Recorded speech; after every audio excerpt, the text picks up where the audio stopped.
Bienvenidos nuevamente a Metamorfosis Forzada. Su servidora Belén González, mi compañero Dante Garnica, le damos como siempre la bienvenida a este recorrido por temas que nos resultan por demás interesantes y que por supuesto siempre nos llevan hasta Venezuela. ¿Cómo estás, Dante? Hola Belén, muy bien. ¿Cómo está todo por allá? Por acá nosotros tenemos un invierno prolongado. Hoy Sí. estaba la gente de plácemes en las informaciones matutinas porque probablemente alcancemos los 11 grados y entonces aquello es una fiesta grandísima. No, aquí en la soleada Miami, tú sabes que siempre hace calorcito.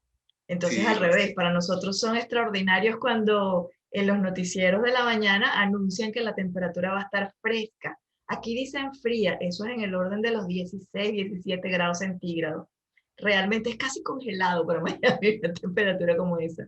A mí Sí, lo esto más es frío que me ha tocado aquí fue hace unos cuantos años, en horas de la madrugada, 9 grados centígrados.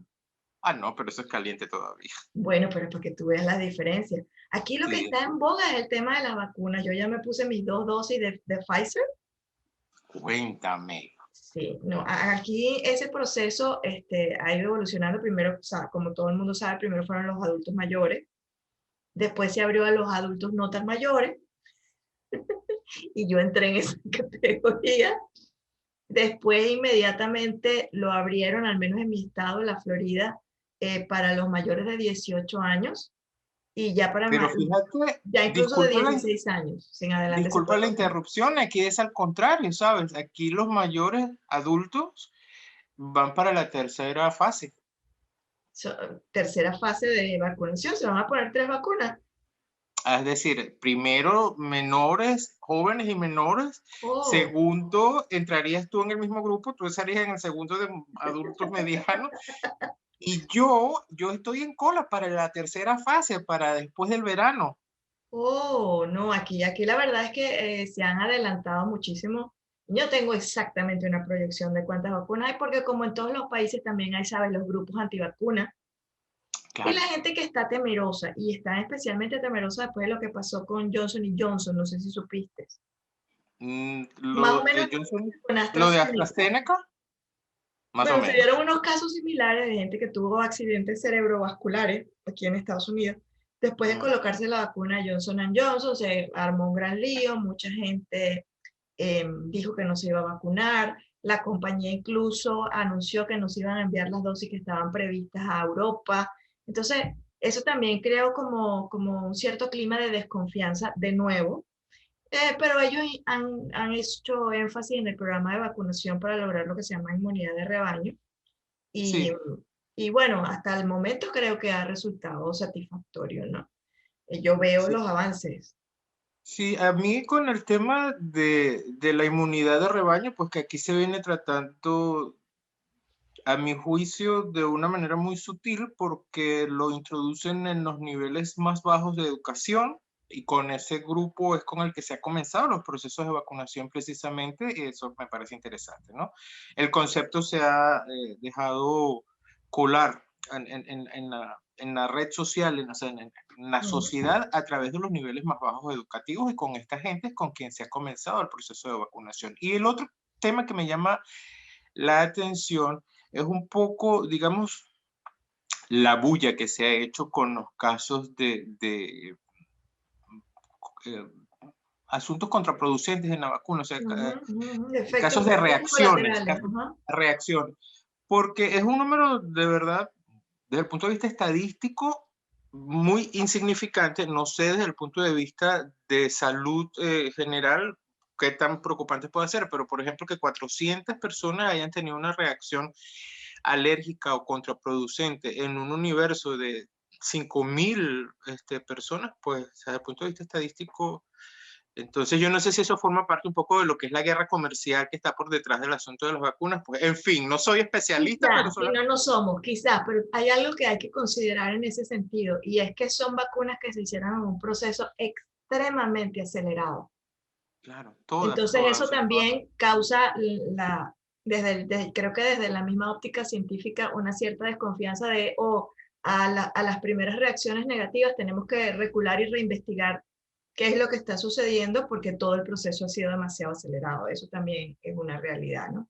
Sí, Aquí, sí. por el contrario, los niños todavía no se vacunan porque el proceso de investigación no ha confirmado que las vacunas sean 100% inocuas para los más pequeños. Por eso se empezó. Adicionalmente, la crisis hospitalaria, los problemas comenzaron con la gente mayor de 60 años, que fue quizás la más afectada, y el mayor número de fallecidos en la llamada primera ola, que ya yo no sé por cuál ola vamos, ¿no? Nosotros Pero vamos porque por la tercera aquí. esta es la ola que golpea la roca, pero bueno, ahí vamos. Ahora mira, esta semana Estás se publicó, caribeña hoy, estás caribeña, soy Belén. caribeña siempre, además aquí en el calor, tú allá en el frío era el que tienes que hacer un esfuerzo por mantener. Ah, sí, Mira, esta ok. semana salió un informe muy interesante, A ver. un informe interactivo con un mapamundi donde tú dabas un clic y señalaba en función a cómo va el proceso de vacunación en los distintos países, la proyección de cuánto Ujú, tiempo tomaría ujú, para cada nación llegar a una normalidad normal dentro de la nueva normalidad. Que cada vez que se habla de esa normalidad, yo recuerdo a Nicolás, a Nicolás Maduro y sus estilos de cuarentena, ¿no? Porque esta es sí, aquella lista famosa de... sí, esta es una normalidad que va a ser la nueva normalidad dentro del esquema de la normalidad y bueno, whatever. Pero Macondo, sí, Macondo. algo así. Pero el hecho cierto es que este documento hace proyecciones de más o menos cuántos tiempos, cuántos días tardarían las distintas naciones en volver a esa normalidad relativa, ¿no? En el caso Ujú, de Estados Unidos, ellos proyectan alrededor de 78 días, es decir, unos 2 meses, que me parece, son proyecciones, ojo, no son números reales, ¿no? Que me ujú, parece relativamente bien en función a cómo veo el proceso de vacunación, cómo va marchando, ¿no? ujú. Para Alemania hablan de 180 días, que un poco más de 180 días, que es asimismo un poco más de 5 meses. No sé cómo Correcto. ves tú la realidad ya para saber si ese Sí, sí, número concuerda con sí. los hechos, ¿no? En efecto, sí, estuvimos revisando la página esta interactiva, es súper interesante, ¿no? Desde el punto de vista tecnológico, cómo se pueden proyectar este, datos y hacerlos relacionar. Pero en el caso específico de Alemania, pues sí, primero tendríamos que aclarar un poco qué es lo que se quiere y qué es lo que está detrás de estas proyecciones. Se pretende que después de alcanzar la inmunidad de manada, que significa que el 70%, al menos el 70% de la población haya sido vacunada y sea inocua, volveríamos entonces a alcanzar esa normalidad medio normal, un poco anormal, pero más normal de lo que era antes y después de la pandemia. Se supone que sí, dentro de unos 5 meses lo lograríamos alcanzar en Alemania, pero como tú bien nos has dicho, son proyecciones, son cálculos, logaritmos sencillamente hechos por máquinas y no sé qué tan cerca puedan estar de la realidad. No quiero ser muy especulativo en este sentido, pero lo que te puedo decir, por ejemplo, con el centro de vacunación que se ha puesto más cercano a donde yo estoy, no creo que haya acudido ni siquiera el 10% de la población. Aquí hay una resistencia muy fuerte al tema de la vacuna y el otro asunto es que pues yo no sé cómo se maneja allá en los Estados Unidos, pero aquí es total y absolutamente voluntaria Sí, no, aquí también. la, la participación de la vacuna. Y hay más mm, recelo que aceptación del tema. Yo he venido cambiando mi posición a lo largo de estos meses. Al principio estaba total y absolutamente convencido de que sí, que era también como mi deber cívico formar parte de la manada en el sentido de lograr esa inmunidad de la manada, pero he estado ahora en estos últimos días escuchando conversaciones de expertos, médicos, infectólogos, y ahora dudo, digamos, no estoy tan seguro. Vamos a ver que dentro de unas 3 semanas o cuando me toca mi turno, que es en esta tercera etapa de los adultos mayores, no sé por qué me incluyeron en ese grupo, De tus 80 y pico, en tus ochenta de y los pico. 85 en adelante, que sería a partir de agosto, septiembre, sería mi turno, pues vamos a ver cómo se desenvuelve el proceso desde aquí hasta allá y te contaré ya. Te felicito porque ya tú tienes las 2 dosis, ¿no? Ya tengo mis 2 dosis de la vacuna de Pfizer y estoy muy contenta y creo que debemos vacunarnos, por, no solamente, como tú bien dijiste, no solamente por nosotros y nuestra salud, sino por toda la gente que tenemos a nuestro alrededor, los que tienen seres queridos a su alrededor que podrían, o sea, imagínate, si tú estuvieras aquí, yo me hubiese vacunado feliz por ti porque tendría que cuidar a mi viejito de 80 y pico de años, ¿no? Gracias. Entonces, no, yo sí creo que es importante. Como tú sabes, yo trabajé durante algún tiempo como editora de una página de salud Sí, claro, lo y recuerdo. me interesan mucho esos temas. Y de hecho también leí y traté de hacer una buena investigación antes de tomar una decisión, sobre todo por el hecho que hablaba al principio del tiempo que tomó la elaboración de la vacuna, ¿no? Mm, Eso mm, en general para mí era un elemento de desconfianza, pero cuando pones las cosas en la balanza y dices, ok, ¿qué es más importante? No que me sienta conejillo de India, ojo, pero ¿qué es mm, más importante? Las dificultades que puedan aparecer en lo inmediato o estar a salvo de un virus que realmente es mortal para ciertas condiciones de vida o que deja secuelas graves, porque eso es lo otro que se ha ido descubriendo a medida que pasa el tiempo, ¿no? Y claro. siempre dije, bueno, no seré de los primeros grupos en vacunarse, y gracias a Dios no me tocó en los primeros grupos vacunarme, sino ya varios meses después, Sí. y yo me siento bien, me pegó duro, ¿ok? Me pegó duro. Mm, Sí, sí, mareo, vómito, fiebre. sí, la primera dosis tuve 24 horas en cama. La segunda, Ah, un malestar ahí, pero no como el primero. Pero ya, duermo tranquilo. Ahora, tú vale. sabes que ese mismo mapa interactivo, que tanto te gustó la tecnología, tiene una cosa que me arrugó el corazón. Ah, Porque sí. como nosotros no podemos dejar de pensar en eso, yo agarré y le di a Venezuela, donde están Lolita y Belén, léase, Belén, la Madres, mamá de Dante, porque él tiene una hermana Belén que soy correspondientemente. yo y una mamá que es su mamá. Y Sí, Lolita es mi mamá. yo colecciono belenes en mi vida. Sí. Entonces, como la familia la tenemos allá, pues yo le di al botón para ver cuánto tiempo eh, volvería a la normalidad Venezuela, que no sé si va a volver a la normalidad algún día desde todos los puntos de vista, no estoy hablando del COVID, ¿no? Yo tengo Ok, fe, ya te iba a yo tengo decir, ¿cuál esperanza, pues. normalidad? Yo tengo fe, yo tengo esperanza porque es realista, ¿no? Ah, sí, Este, y cuando, hice como Condorito, ¿te acuerdas de Condorito? El cómic ese claro, plop, chileno del pajarito dice plop, plop. porque el tiempo que establece el algoritmo para que Venezuela llegue a la normalidad en esto del proceso de vacunación del COVID son 2.603 días. La bicoca de 7 años y pico. Ok, ¿Qué muy opinas? alentador. ¿Qué opinas tú de eso? Exacto. Así mismo me quedé yo, porque quiero que sepas que nada más en la semana pasada yo perdí 2 familiares muy cercanos por COVID. Mm, Un tío que ya estaba mayor y bueno, cuando ya son mayores, uno sabe que la cosa es más complicada, pero una prima de 40 y tantos años, una mujer súper fuerte, doctora en educación, una mujer muy echada para adelante, que en menos de 10 días se apagó, porque en Venezuela no se consigue ni un remedio, ni un medicamento, y muchísimo menos una bombona de oxígeno. Y a medida de que me enteré de eso, fui cayendo en cuenta de cuántos GoFundMe, que son estos grupos que se hacen para pedir ayuda económica, se ujú, han creado para gente que está atravesando el COVID en Venezuela. Y ujú. también empecé ¿cómo se, a tomar en cuenta la información de cuánta gente aparece que cae día tras día, no digamos como moscas, pero que fallece a consecuencia del COVID en Venezuela. El último que vi, o entre los últimos que vi, está el padre Miguel Pan, que fue párroco Mm, del Colegio de la Concepción, donde yo estudié en la sí, ciudad de Maracay, ¿no? también lo Entonces, vimos, claro. cuando me puse a ver, dije, oye, pero todos los días está muriendo alguien que tú conoces, y todos de COVID en Venezuela. Y si llegara a una relativa normalidad va a tomar 7 años, me parece que eso es casi que un exterminio. Y la verdad es que me dio duro, no sé si se me mezcló la emoción con lo de mi prima Astrid, pero de verdad me dio duro.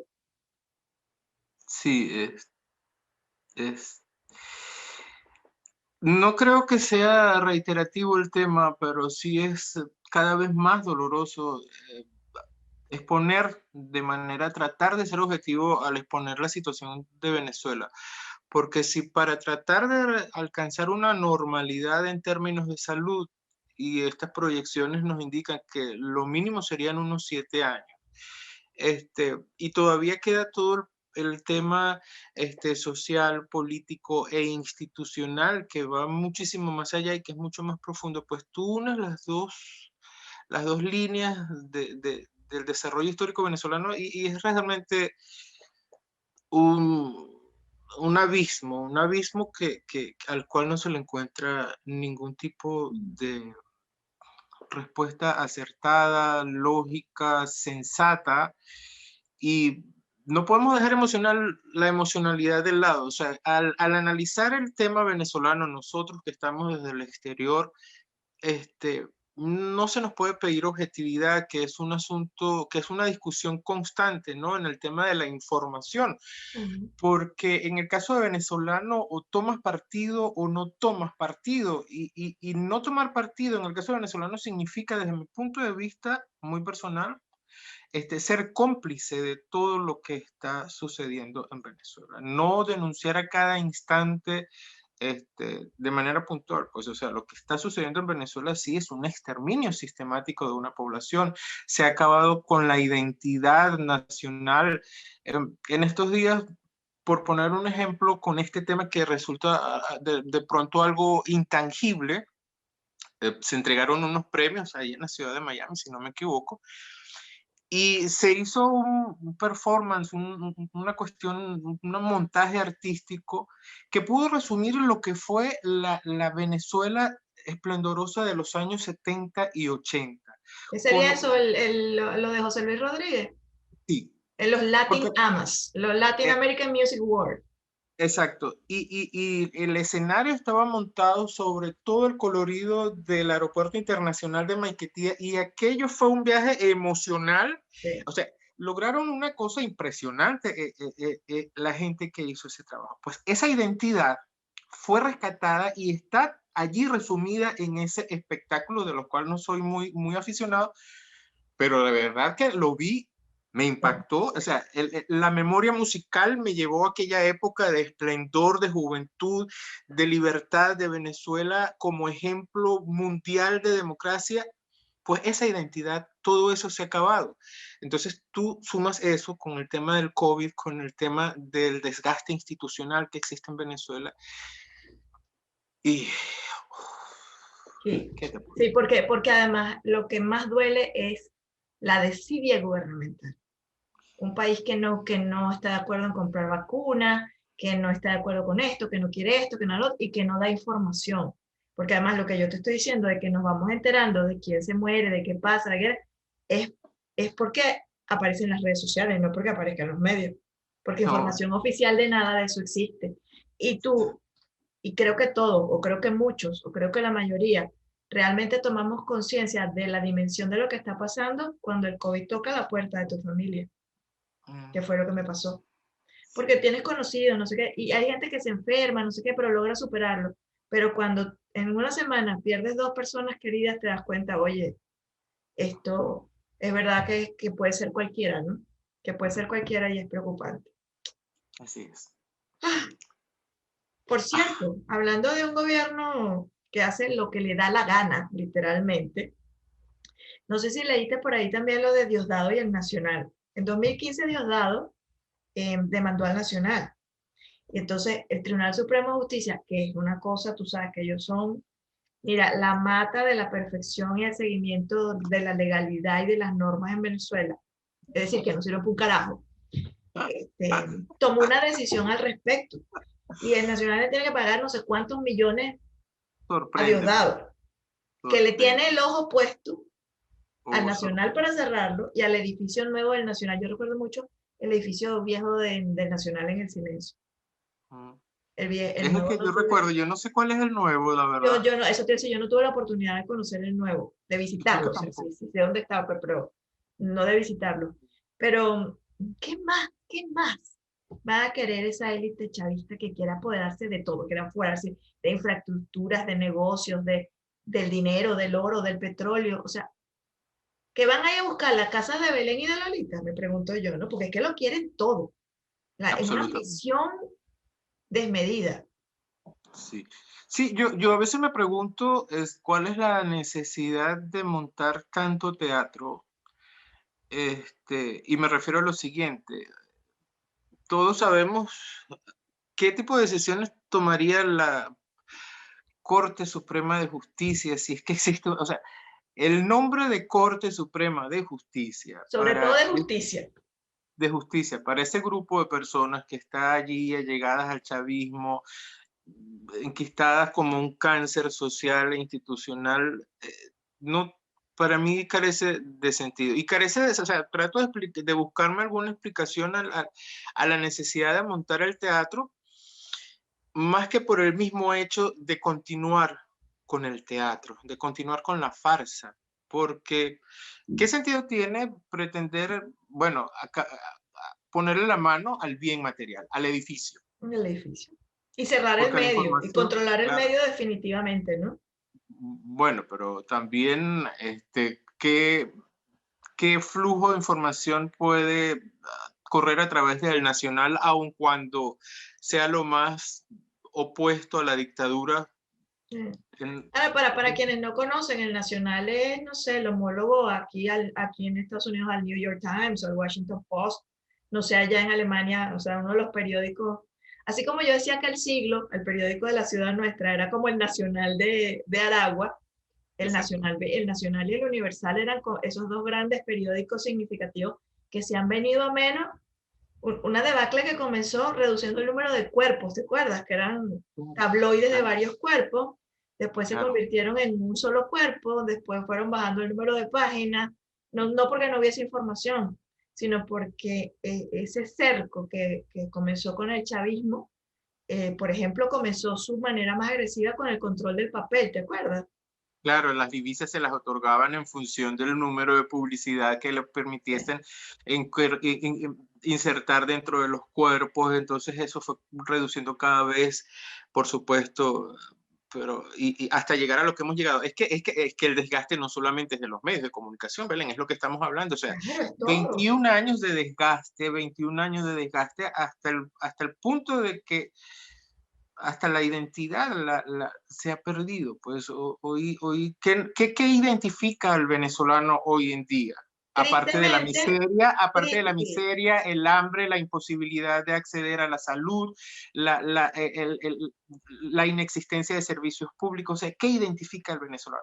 Y en el mundo, tristemente, para todos los que estamos afuera, precisamente esa obra de Cruz Diez que está en el piso de, de El Maiquetía, Aeropuerto Internacional de Maiquetía, y a la que sí. tú hacías referencia, que usaron en el premio que le El- otorgaron a José Luis Rodríguez, que fue, por cierto, el premio Leyenda, que se lo merece, pues una leyenda de la música para nosotros, ¿no?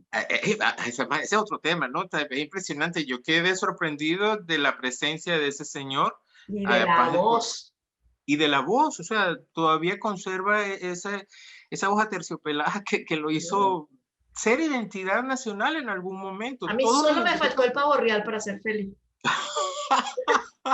Mira, hablando de gente que es leyenda, vámonos para Europa porque tenemos que hacer un comentario. O sea, un A ver, matrimonio de 70 y pico de años es una cosa que rara vez uno tiene la oportunidad de conocer, ¿no?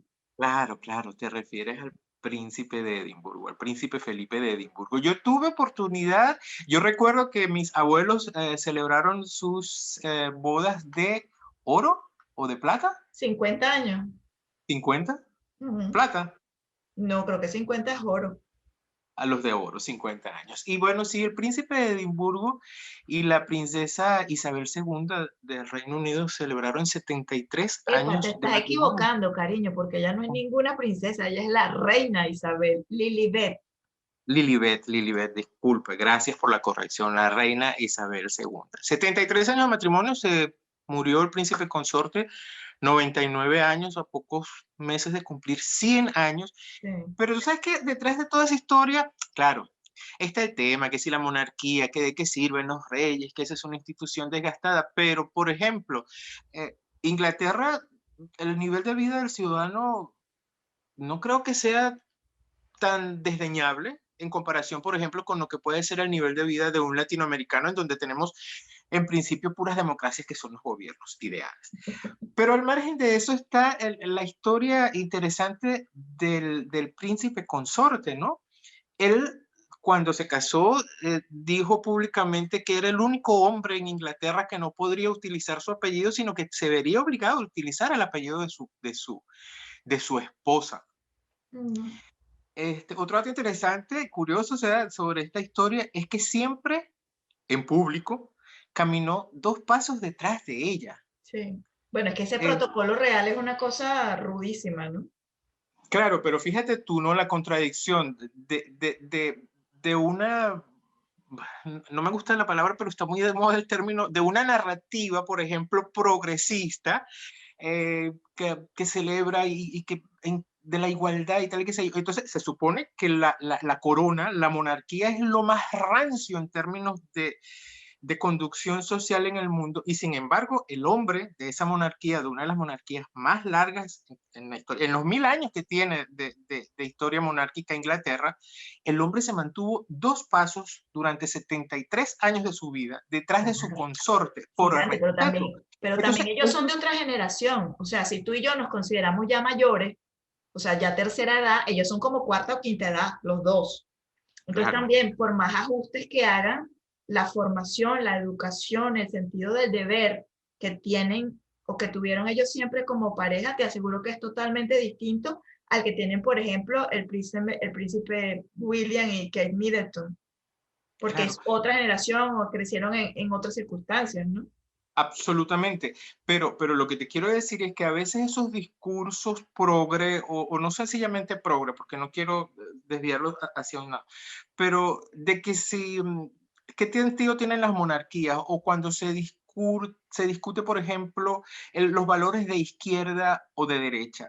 Me parece que el ejemplo del príncipe de Edimburgo tumba ese tipo de discusiones. No, las monarquías, mm, son algo arcaico en el siglo XXI, pero es que hay democracias que pueden ser muy modernas y sin embargo mantienen a una población sometida a niveles de vida por debajo de lo deseable. Entonces, eso Así es. es lo que me llama la atención pues, de la historia del fallecimiento, del triste fallecimiento del príncipe consorte de Descansa la en reina paz. Isabel. Mira, y Sí, hablando de Europa, ¿supiste que a Dudamel lo nombraron director de la Orquesta de París?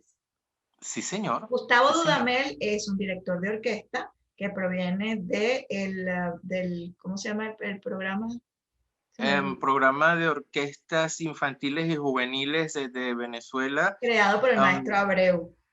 por Maestra, es correcto, de donde Él proviene es, él también. es ya director de aquí de la Ópera de Los Ángeles. Luego va a tener doble cargo. De la Filarmónica, él es de la Filarmónica de Los Ángeles, Sí, de la sí. Filarmónica de Los Ángeles, ahora de la. Pero eso, cuando uno dice, uy, una buena noticia para los venezolanos, a él le han peleado que si estaba con el chavismo, que si no estaba, que si hacía esto, que si no hacía, que si hacía lo otro. Pero independientemente de eso, es un venezolano que la bota de jonrón. Sí, absolutamente. Y mal que bien, hay que sentirse orgulloso que tenemos un compatriota con un semejante nivel, en semejante cargo, que por líneas generales siempre le era asignado a un músico europeo de alto nivel. Sí, yo de Dudamel pues tendría muy poco que decir porque soy muy poco conocedor, pero lo comparé con algunos directores venezolanos, y con algunos, por ejemplo, no me gusta de Dudamel cómo dirige el bolero de Ravel. Lo vi dirigiendo el bolero de Ravel y de verdad que, o sea, me pareció, no sé, pero bueno, desde mi punto de vista. Dirigiendo Mahler, me parece que sí, que es extraordinario. Y yo por ver a Dudamel dirigiendo el Mambo, fui capaz de montarme 35, 40 metros de altura, siendo yo, sufriendo yo de fobia a las alturas, pero decidí no perder la oportunidad de ver en mi generación a un venezolano con unas capacidades extraordinarias para dirigir orquesta y sí lo hice, pues. Sus posiciones políticas, pues, la verdad no sé, yo creo que no ha sido muy explícito, probablemente ha pecado de discreto, Uh -huh. pero ese es un derecho pero bueno, sí me alegra, por supuesto. Pero nadie le quita lo bailado. No, yo Nadie le quita respeto lo y bailado. admiro muchísimo Sí, a igualmente. Gustavo Hernández. Yo no te Sí. puedo decir si es buen director o no es buen director, porque además yo siempre pensé, yo jugaba a ser director de orquesta por el palito del gancho de ropa, ¿te acuerdas? Claro, ¿Te acuerdas? claro, Pues tú me conoces de chiquita. por Entonces yo jugaba porque me supuesto. parecía muy interesante eso de mover la música, yo lo llamaba mover la música con un palito. Ah, so. Sí, pero aún sigo pensando que eso es supremamente complejo. Te voy a poner dos extremos. Para mí entender cómo se mueve el palito con la música o cómo el palito Ajá, indica el movimiento de la música es tan claro. complicado como leer un ecosonograma. Ok, ¿Sabes? eso me Que un resulta muy médico, un complicado. especialista puede encontrar en ese poco de manchas grises una Sí, cosa, sí. una Mira, aquí enfermedad, un está su tumor. corazón y esto aquí tiene sus riñoncitos, ya están formados, sí, Entonces, sí. bueno, todo eso es un arte y todo el que logra la excelencia en un área, como lo ha logrado Dudamel, es de digno de admiración. Mira, nos queda 1 minuto y medio de podcast y hablando Ah, de cosas venezolanas, te voy a contar. Aquí encontré un lugar, aquí en Miami, que hay muchas arepas y muchas cosas venezolanas, pero encontré un lugar aquí en Miami donde hay arepas de colores. cuéntame. Arepas de Yo me colores. imagino, ok, Arepa verde, arepa ajá, rosada, arepa ajá. amarilla. Y Claro, entonces me llamaba la remolacha, atención. zanahoria, Claro, es un sitio espinaca, de estos aceite. naturistas, orgánicos, fantásticos, que entonces le ponen que si espinaca a la masa y la hacen verde y así sucesivamente, ¿no?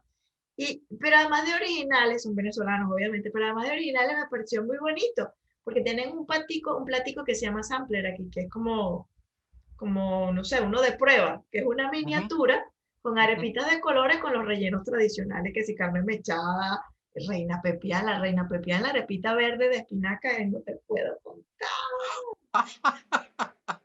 Yo creo que vamos a tener que hacer un programa dedicado única y exclusivamente al tema de las arepas, porque el tema de las arepas se está poniendo muy de moda, por supuesto, con toda esta migración de venezolanos, más de 6 millones creo que ya andamos regados por el mundo y por supuesto vamos dejando nuestra huella y nuestra huella está hecha de harina de maíz y está Así hecha es. de arepas y de muchos sabores. Entonces, ahí ahorita he visto páginas a través de internet ofreciendo recetas de arepas. Y me llama muchísimo la atención además el tema de la discusión que si la arepa es venezolana o es colombiana. Y me parece que detrás de eso lo que hay es también, por supuesto, yo siempre he mal pensado, una estrategia comercial por darle fuerza pues a la sede de la empresa, a la principal empresa de productora de harina de maíz precocido, como es la Polar, la empresa Polar, que tiene sede en Colombia. Por supuesto, a raíz justamente de todo lo que volvemos al tema, el desgaste, la imposibilidad de hacer vida económica o desarrollar alguna empresa en Venezuela, pues por supuesto las empresas Polar han tenido que desplazarse y hay unas, y dos de las más importantes sedes son pues, una en Colombia, una en los Estados Unidos, y creo que detrás de esta moda de la arepa a través de las páginas de internet está un poco eso, pero bueno, eso quedará para otro día. Lo importante es que la arepa es redonda. Sí, señor. No conozco Una ningún arepa. venezolano que no coma arepa. Si hay No, por alguno, si supuesto. usted conoce alguno, entonces agarre y ponga el Vamos a hacer una comentario encuesta. aquí en el programa. Vamos a hacer esta segunda temporada de Metamorfosis haciendo esa encuesta. ¿Hay algún venezolano que no Que le no guste las coma arepas? arepa. Yo lo más raro que tengo es una amiga en chilena, se llama Grace Keller, que cuando estábamos jovencitas comía arepa con mermelada, Ah, no me digas pero eso. comía arepa. La arepa da Pero para todo, la arepa da para todo. para todo, absolutamente. Es un pan, es el pan latinoamericano. La arepa es sencillamente un pan, Así. con lo que venga, con lo que venga. Bueno, y así terminamos este podcast de Metamorfosis por esta semana. La semana que viene estamos de nuevo con ustedes para conversar o sobre algún tema interesante o con algún venezolano interesante que nos hemos dado cuenta que hay muchísimo marcando la pauta por todo el mundo. Ahí estás tú, por ejemplo, en Ay, Miami. tan bello. Yo sí te lo quiero, mi negro. Nos reencontramos en breve. Gracias por estar con nosotros en Seguro. Metamorfosis Un por placer, cada. Belén. Hasta la próxima, amigo.